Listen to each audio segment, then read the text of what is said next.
ونصلي ونسلم على سيدنا ومولانا محمد النبي الكريم الأمين المكين الحليم الرؤوف الرحيم.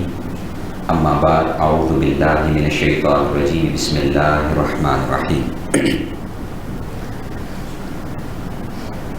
وأن استغفروا ربكم ثم توبوا إليه يمتعكم متاعا حسنا إلى أجل مسمى ويؤت كل ذي فضل فضلا وإن تولوا فإني أخاف عليكم عذاب يوم كبير. صدق الله مولانا العظيم.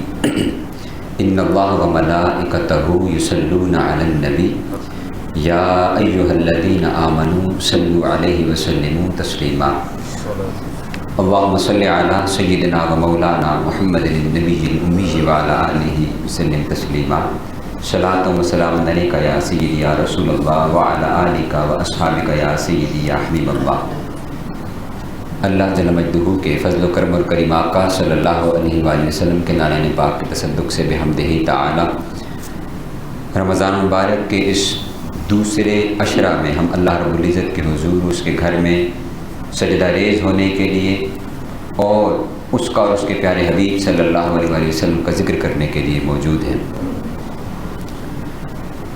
اللہ رب العزت کا احسان ہے کہ اس نے ہمیں یہ ماہ مبارک عطا فرمایا اور پھر اب ہم اس کے عشرہ مغفرت کے اندر داخل ہو چکے ہیں.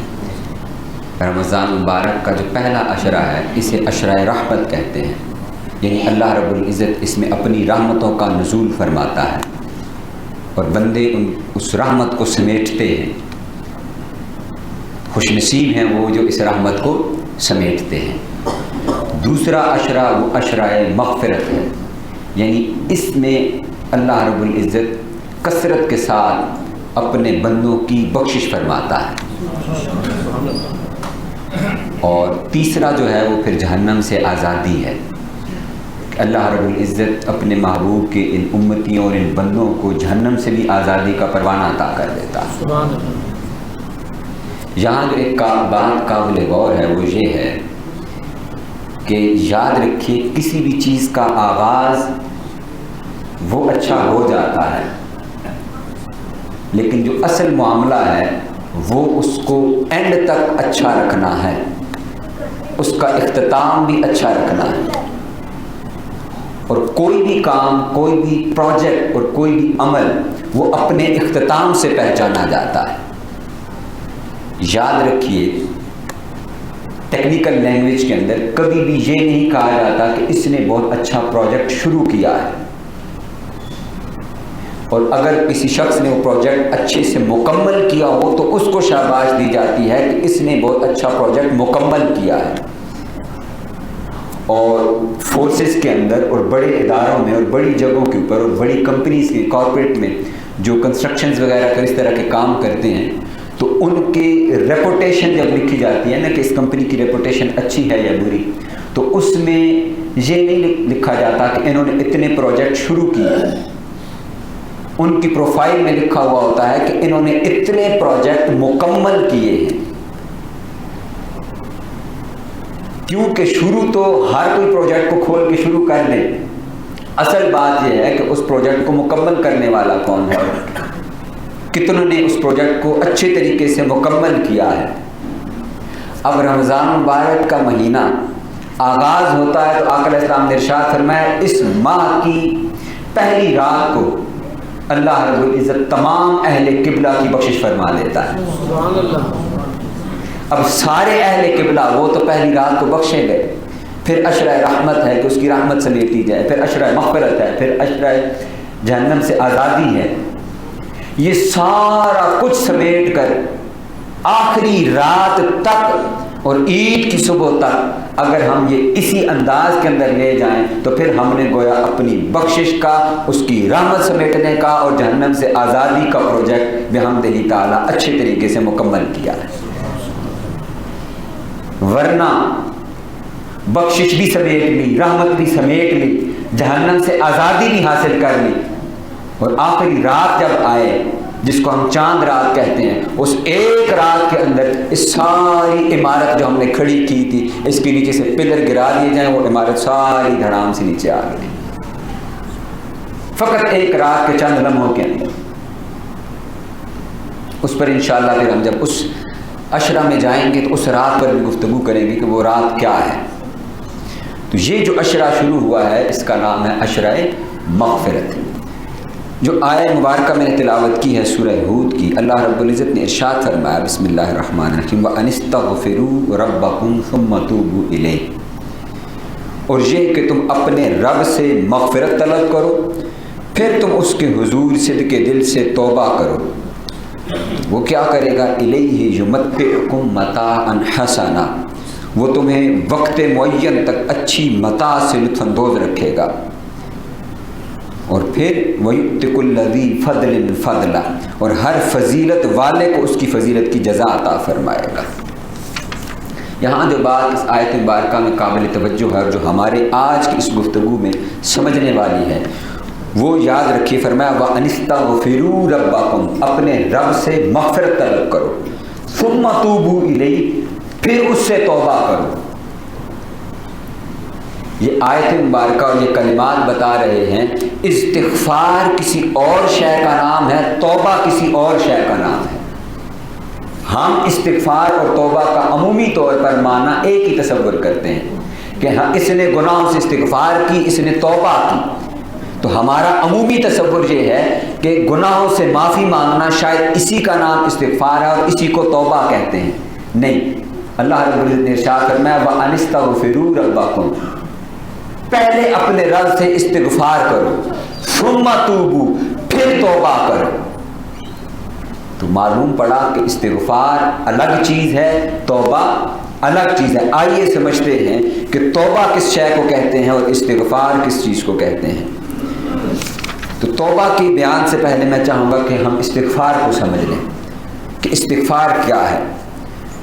استغفار اس کا معنی، اس کا جو مادہ ہے وہ غفارہ ہے، غفارہ، غین فا اور را، یہ اس کا روٹ ورڈ اور مادہ ہے۔ اس کا لغوی معنی ہے معاف کرنا، معاف کر دینا۔ تو اللہ رب العزت جب ہم اس کی طرف اس کی نسبت کرتے ہیں تو کرتے ہیں کہ اللہ نے ہمیں معاف کیا تو وَيَغْفِرْ لَهُ، اللہ ان کے گناہ معاف کرے گا، وہ اس سے مغفرت طلب کرے۔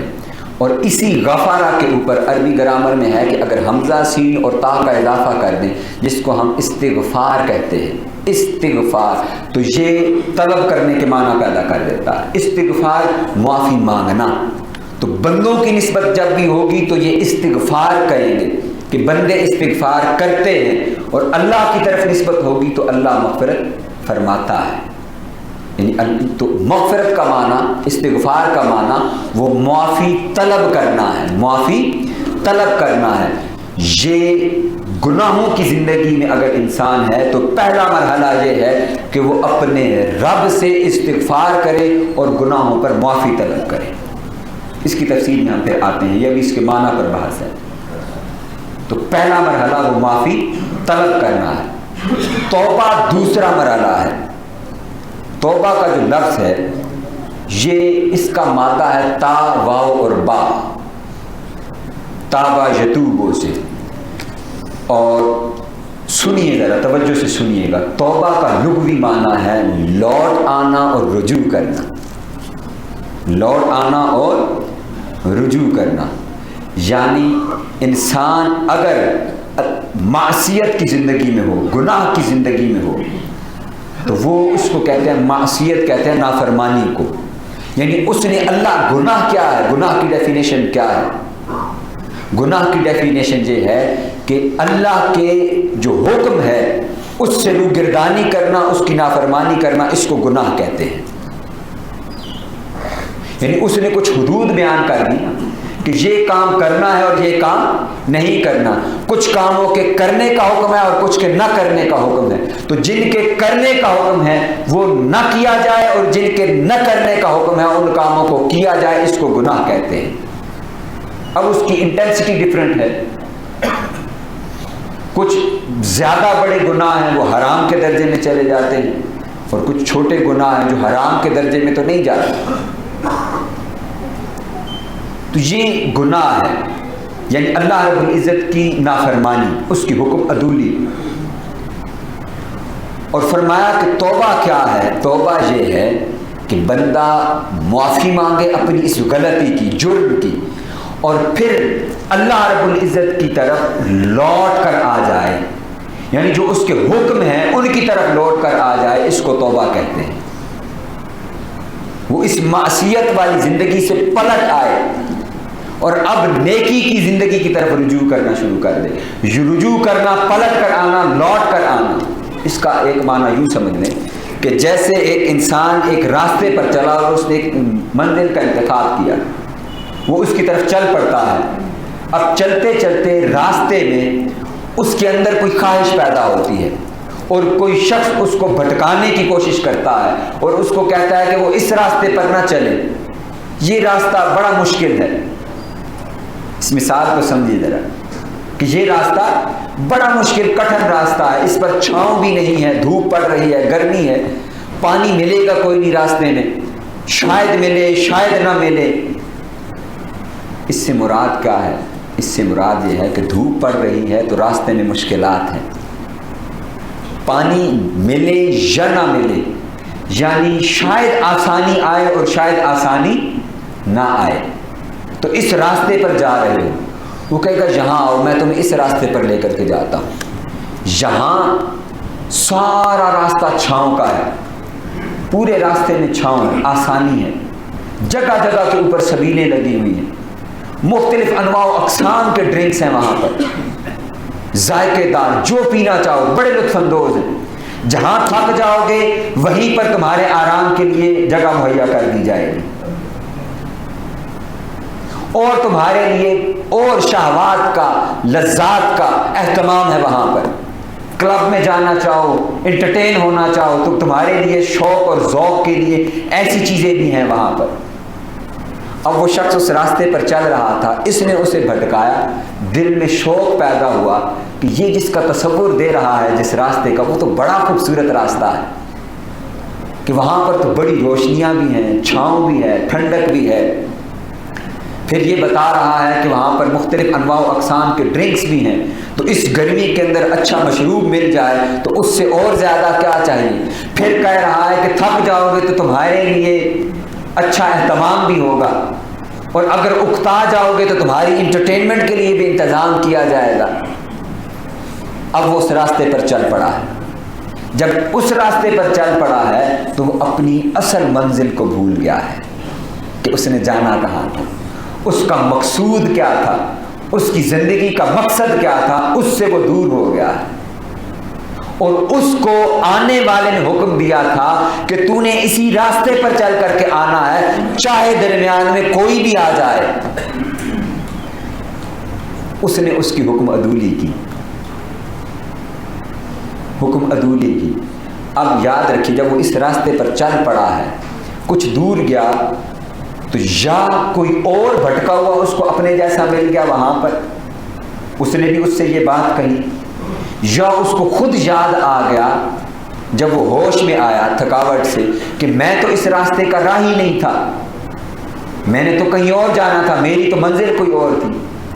اور یا کوئی اس کا نمائندہ آ جائے جس نے حکم دیا تھا اور آ کر کے آگاہ کرے کہ بندے تیرا تو وہاں انتظار ہو رہا ہے، تو اس بستی میں کیا کر رہا ہے، تجھے تو آرڈر ہوا تھا کہ اس روٹ سے یہاں تک پہنچنا ہے، تو یہاں تک پہنچا ہی نہیں، تو یہاں رنگ رنگیوں کے اندر، ان رنگینیوں کے اندر اور اس انجوائمنٹ میں اور مزوں کے اندر، تو لذت اور شہوت کے اندر تو یہاں پر کھو گیا ہے.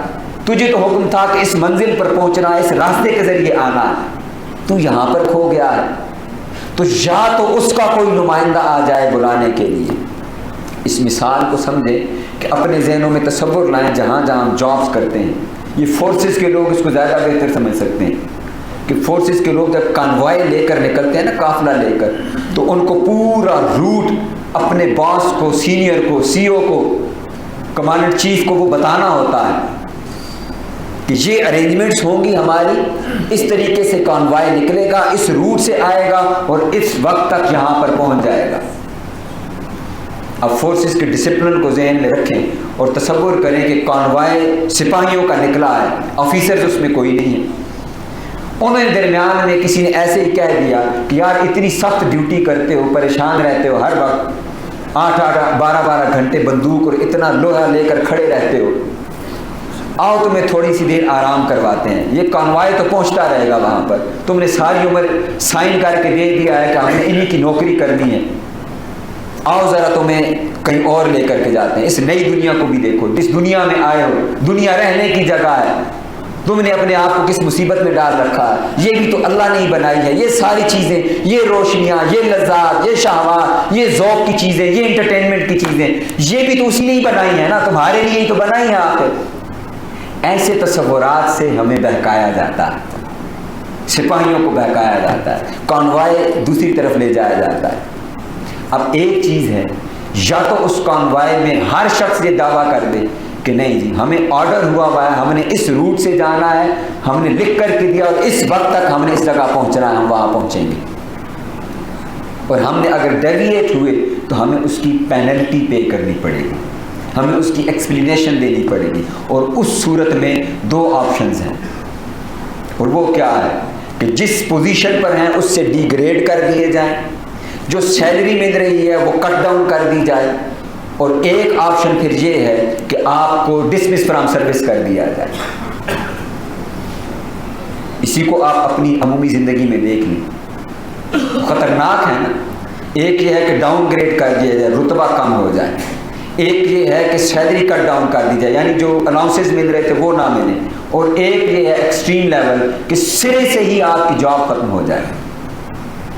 تو یہ خوف اگر اس انسان کے دل میں ہے اور اس سپاہی کے دل میں ہے تو پہلے تو وہ کہہ دے گا کہ بھائی میرے پیش نظر یہ چیزیں ہیں، میں اس راستے پر کبھی بھی نہیں جاؤں گا. اور ان میں سے کوئی ایک بھی جاگتا ہوا تو بھی وہ منع کرے گا کہ ہم نے اس راستے پر نہیں جانا، ہمیں آرڈر ہے، ہم نے ادھر ہی جانا ہے. اور پھر یہ ہے کہ یا ان کے ساتھ کوئی سینئر آفیسر ہو، تجربہ کار، وہ انہیں بتا دے کہ نہیں سی او صاحب نے کہا تھا کہ یہاں پر پہنچنا ہے تو میں تو آرڈر کا پابند ہوں، میں اپنے کانوائے کو ڈیویٹ نہیں کر سکتا.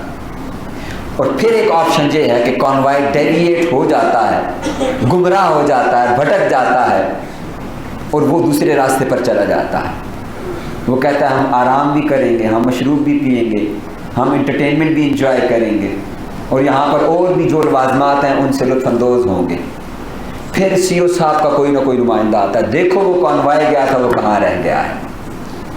اب آگے پھر 2 راستے ہیں، یا وہ کانوائے اس کی بات مانے اور واپس چلا جائے، اور یا وہ کانوائے انکار کر دے، وہ کہے جی نہیں یہاں تو بڑے مزے کی زندگی ہے، ہم نے ادھر عذاب ڈالا ہوا ہے بیرکوں کے اندر، نہ کو کھانے کی چج کی چیز ملتی ہے، نہ رہنے کی جگہ مناسب ہے، اور پوری زندگی جو ہے وہ عذاب بنائی ہوئی ہے.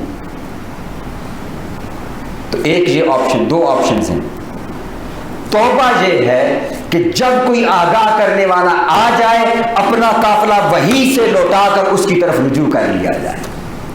اور رجوع کیسا کیا جائے؟ پہلے استغفار وَأَنِ اسْتَغْفِرُوا رَبَّكُمْ، اپنے رب سے معافی مانگی جائے، جا کر کے اپنے عمل کی جسٹیفیکیشن نہ دی جائے، ایکسپلینیشن نہ دی جائے، فوراً سرنڈر کیا جائے، سر جھکا لیا جائے اور مالک کی بارگاہ میں معافی طلب کی جائے کہ باری تعالیٰ ہم سے بھول ہوئی تھی، ہم سے غلطی ہوئی تھی، ہم تیرے راستے سے، تیرے حکم سے ڈیویٹ کر گئے تھے، ہم اس دنیا کی لذات اور شہوات کے اندر کھو گئے تھے، ہم نے اس دنیا کے محبت کے اندر کھو گئے تھے، ہم ان رنگینیوں کے اندر کھو گئے تھے. مالک اب پلٹ کر تیری بارگاہ میں آ گئے ہیں، اپنی رحمت عطا فرما اور ہمارے گناہوں پر ہمیں معافی عطا فرما. یہ اچھے انسان کی، اچھے فوجی کی پہچان یہ ہے. اب سوچا جاتا ہے کہ اس کے ساتھ سلوک کیا کرنا ہے. اب دوسری بات وَأَنِ اسْتَغْفِرُوا رَبَّكُمْ ثُمَّ تُوبُوا، وہ صرف یہ نہیں کہتا کہ جی آج معاف کر دیں. یہ استغفار اور توبہ کے اندر فرق ہے. استغفار معافی کیا ہے؟ غلطی کرنا پھر معافی مانگ لینا، غلطی کرنا پھر معافی مانگ لینا. اگر رجسٹر میں لکھ دیا جائے اور اس کی پروفائل پوری دیکھی جائے، میں وہی مثال کنٹینیو کروں گا. سی او صاحب نے، بریگیڈیئر صاحب نے پروفائل منگوانی ہے کہ اس کا پچھلا ریکارڈ کیا ہے. یہ ریکارڈ لکھنے والے بیٹھے ہوئے ہیں. یہ آپ کی اینول رپورٹ تیار ہو رہی ہے جو ہر 14 شعبان کو پھر پیش کر دی جاتی ہے، آڈٹ ہوتا ہے اس کا. اس کو اپنے دنیاوی کانسیپٹس کے اوپر سمجھیے. رپورٹ منگوائی اینول، بتائیے دیکھیے جی اس کا پچھلا کریکٹر کیسا ہے. پچھلا کریکٹر کہتا ہے کہ پہلے تو اس نے غلطی کبھی نہیں کی، پہلی دفعہ کی ہے، تو پہلی دفعہ ہے تو جی ٹھیک ہے اس کو معافی لے دیں. دوسری دفعہ ہے، تیسری دفعہ، اور ہر دفعہ اس کی کوئی نہ کوئی اسی طرح ایکسپلینیشن لکھی ہوئی ہوتی ہے. اس کا مطلب ہے کہ یہ عادی مجرم ہے، یہ چسکے لگاتا ہے، یہ پکی معافی نہیں مانگ رہا. اب اس کے ساتھ کیا کیا جائے؟ یا اس کو ڈاؤن گریڈ کر دیا جائے، یا سیلری کٹ ڈاؤن کر دی جائے، اور یا اس کو ڈسمس فرام سروس کر دیا جائے. اس کو سمجھ لیں. ڈاؤن گریڈ کر دیا جائے، نیک اعمال کی وجہ سے وہ جس رتبے پر پہنچا تھا، اللہ کے قرب میں جس مقام پر پہنچا تھا، اس درجے سے نیچے آ جائے. وہ پہلے اس کے قرب میں تھا، مالا اعلیٰ کے اندر تھا، اس کے دل کے اوپر اس کے انوار و تجلیات آتے تھے. تو ایک گناہ اور ڈیویٹ ہونے کی وجہ سے، غلطی کر لینے کی وجہ سے وہ اس درجے سے نیچے آ جائے گا. وہ ذوق، وہ لطف، وہ طلب، وہ چیزیں نہیں ملیں گی وہاں پر. وہاں اس کے جلووں کی زیارت ہوتی تھی، وہاں اس کی قربت تھی، وہاں اس کے پیاروں کی قربت تھی، اس کی صحبت تھی، اور وہاں اس کے پیارے حبیب صلی اللہ علیہ وسلم کی قربت اور زیارت تھی. اس درجے سے نیچے آ جائے. اولیاء کے لیے یہ مقام بڑا ہوتا ہے کہ آقا علیہ السلام کی زیارت ہوتی ہے، ان کا قرب ملتا ہے. اس کو وہ کہتے ہیں حضوری کے اندر رہنا. اس لیے وہ تصور نہیں کرتے گناہ کا کہ خدا نہ خواستہ ایسی غلطی ہو جائے کہ ہم اس بارگاہ سے محروم ہو جائیں. پھر ساری عمر گزار دیتے ہیں اس عمل کے اندر کہ سجدہ ریز ہو جائے اور آنسوؤں سے اپنی داڑھی کو بھی ترک کر لیں، اپنے کپڑوں کو بھی ترک کر لیں. ان کا عالم تو یہ ہوتا ہے. سیلری اور الاؤنسز کٹ ڈاؤن کا مطلب کیا ہے؟ کہ اس کو اللہ کی بارگاہ سے جو نور ہدایت تھوڑا بہت مل رہا تھا اس میں اور کمی ہو جائے گی. یہ اس کے الاؤنسز ہیں. یعنی اب ڈر زیادہ ہے کہ اب یہ زیادہ گناہوں کی طرف جا سکتا ہے. یہ ہم جو گناہوں کی زندگی میں آرام سے رہتے ہیں، یہ اس کا نقصان ہے کہ خدا نہ خواستہ. اس کو ایک حدیث پاک سے میں عرض کرتا ہوں. آقا علیہ السلام نے ارشاد فرمایا کہ جب کوئی بندہ گناہ کرتا ہے تو اس کے دل کے اوپر ایک سیاہ نقطہ لگا دیا جاتا ہے. یہ دل شیشے کی مانند ہے، ایک سیاہ نقطہ لگا دیا جاتا ہے. پھر اگر وہ توبہ کر لے، معافی مانگ لے، استغفار کر لے اور یا نیک عمل کر لے تو اس کا وہ نقطہ مٹا دیا جاتا ہے. اور اگر ایسا نہ ہو تو اس نے دوسرا گناہ کیا تو دوسرا نقطہ لگ گیا، پھر تیسرا گناہ، وہ نقطے بڑھتے بڑھتے بڑھتے. فرمایا ایک وقت اور حالت یہ آتی ہے کہ وہ سارا دل سیاہ ہو جاتا ہے. اور اس سے اگلا جملہ وہ اس سے زیادہ خطرناک ہے. فرمایا اس کے بعد انسان اس حالت میں پہنچ جاتا ہے کہ اسے نیکی اور بدی کے اندر فرق ہی محسوس نہیں ہوتا. اسے فرق ہی نہیں پڑتا کہ میں جھوٹ بول رہا ہوں اور جھوٹ بولنا گناہ ہے. اسے فرق ہی نہیں پڑتا کہ میں خیانت کر رہا ہوں، بددیانتی کر رہا ہوں، یہ گناہ ہے. اسے فرق ہی نہیں پڑتا کہ میں غیبت کر رہا ہوں. اسے فرق ہی نہیں پڑتا کہ میں چغلی کھا رہا ہوں. اسے فرق ہی نہیں پڑتا کہ میں کسی کے ساتھ بدسلوکی کر رہا ہوں. اس کے لیے جو گناہ رہ ہی نہیں جاتا. اور نیک عمل بھی اس سے اگر سرزد ہو رہا ہو تو اس کا بھی اس کو احساس نہیں ہوتا کہ میں نے کوئی نیکی کا کام کیا ہے. یہ حالت ہے. یہ میں نے کہا کہ یہ سیلری الاؤنسز کٹ ڈاؤن ہونے کا معاملہ ہے. اور تیسرا فرمایا کہ ڈسمس فرام سروس کر دیا جائے. ختم اللہ علی قلوبہم وعلی سمعہم وعلی ابصارہم غشاوۃ ولہم عذاب علیم. کہ دل کے اوپر مہر لگا دی جائے، فائل بند کر دی جائے کہ اس کے تو پلٹ کر آنے کا اب کوئی راستہ باقی ہی نہیں بچا. اس کو رد کر دیا ہے اپنی بارگاہ سے. کیوں؟ اس کی ہٹ درمی کی وجہ سے، ضد کی وجہ سے، جس کو قرآن مجید نے عدوان کہا ہے. عدوان ایک ہوتا ہے گنہگار جو پلٹ کر آتا ہے، جس کو اپنے گناہ کا احساس ہوتا ہے، اپنی غلطی کا احساس ہوتا ہے. ایک وہ ہوتا ہے جو گناہ بھی کرتا ہے، ڈٹائی پر اس پر مصر بھی رہتا ہے اور پلٹ کر بھی نہیں آتا.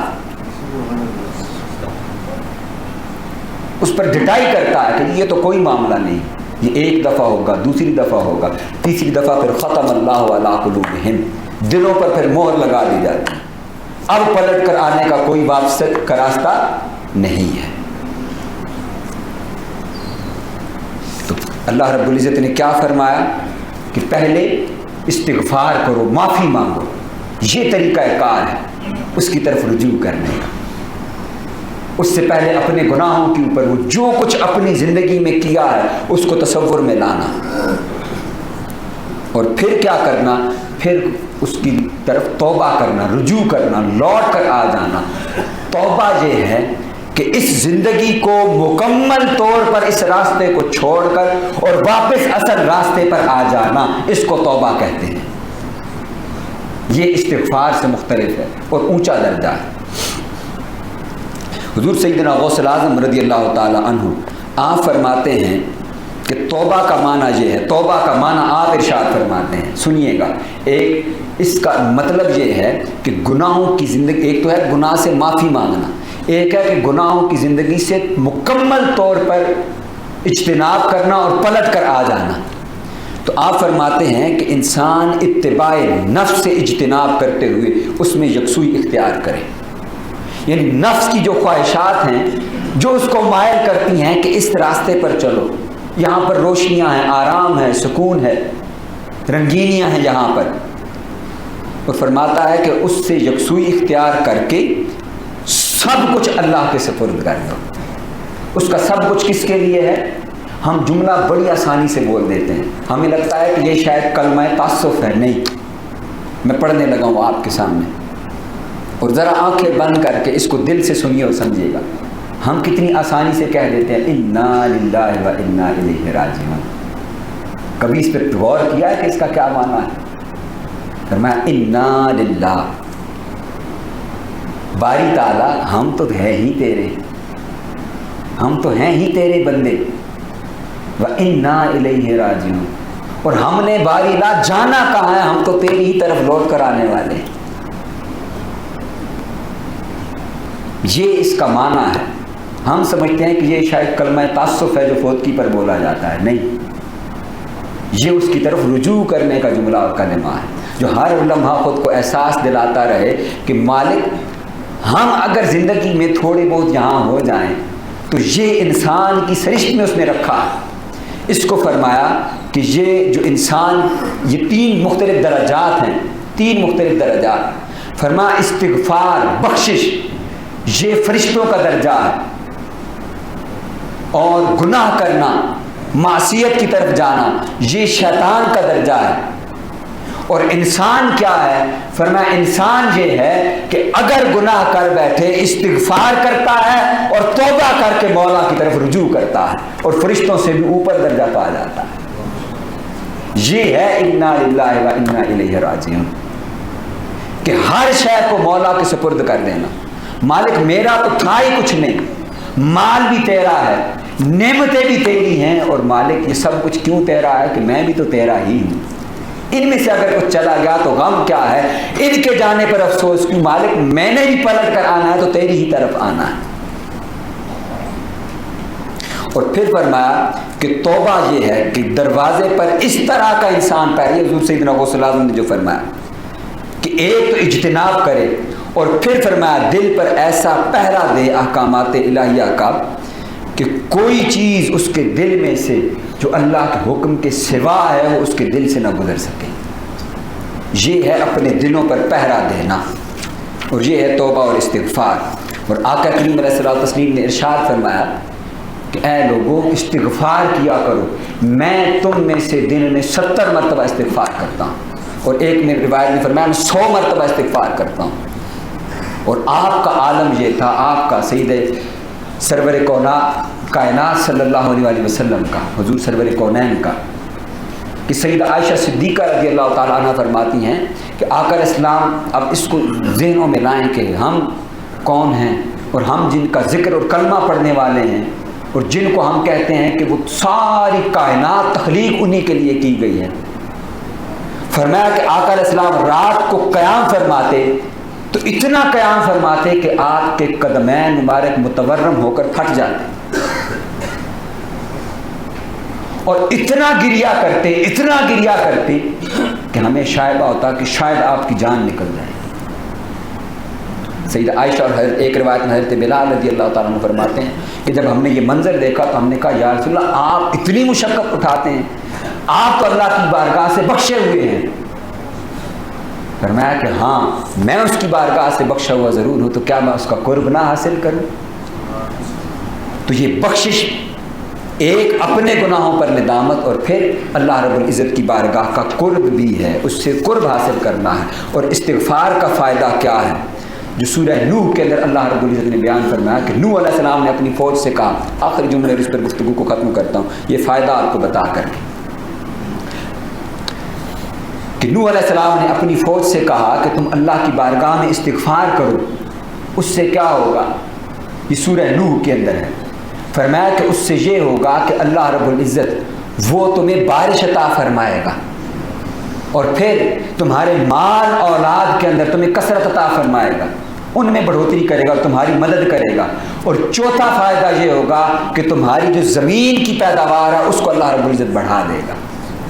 حضرت سیدنا امام حسن بصری رضی اللہ تعالیٰ عنہ کے پاس ایک شخص آیا, ایک مجلس میں آپ تشریف فرما تھے. اس نے کہا کہ حضور ہمارے ہاں قحط سالی ہے, بارش نہیں ہو رہی. آپ نے فرمایا استغفار کرو. دوسرا شخص آیا, اس نے کہا حضور مجھے اولاد چاہیے, اولاد نہیں ہو رہی. آپ نے فرمایا استغفار کرو.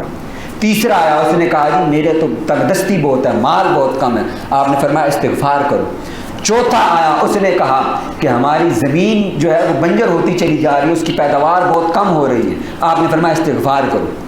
تو جو ارد گرد مرید بیٹھے تھے انہوں نے کہا حضور 4 لوگ آئے, مسئلہ الگ الگ پیش کیا, آپ نے وظیفہ ایک ہی بتایا, اس پر آپ نے سورہ نوح کی آیت پڑھی. فرمایا کہ اللہ رب العزت نے یہ وظیفہ دیا ہے کہ اگر ان مسائل کے اندر کوئی مسئلہ درپیش آ جائے تو کثرت کے ساتھ استغفار کو لو, اللہ رب العزت تمہارے یہ سارے مسائل حل کر دے گا.